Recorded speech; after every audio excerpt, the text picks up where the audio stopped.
A suspected drug exposure at a Los Angeles juvenile detention center sent at least 7 people to the hospital and forced a full lockdown, raising serious questions about safety inside the facility.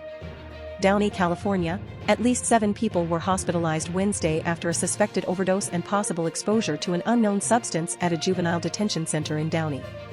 The incident has sparked new scrutiny of the troubled facility's operations and safety protocols.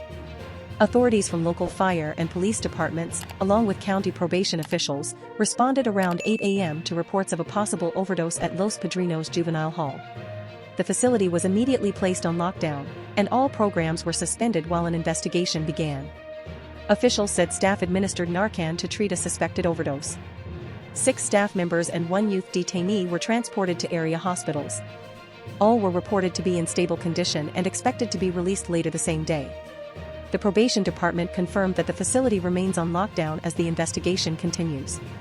This troubling incident comes just days after an employee from an educational nonprofit working at the center was arrested for allegedly bringing over 170 white pills into the facility.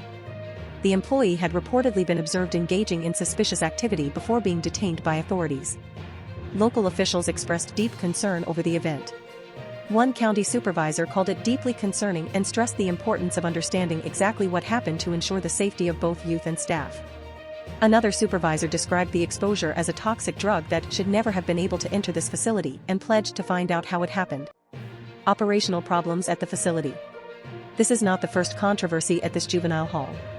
Since its reopening in 2023, Los Padrinos has faced repeated operational problems.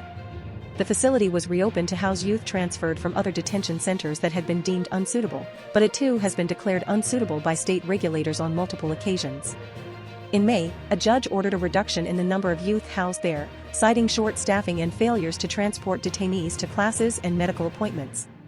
Earlier this year, more than 30 county probation officers were charged criminally over allegations they staged so-called gladiator fights among detainees while staff looked on.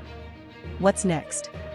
The exact cause of Wednesday's suspected overdose remains under investigation. Officials have pledged to continue monitoring the situation closely and to hold anyone responsible accountable. For more stories exposing the truth and holding power to account in California, stay tuned to California Uncovered.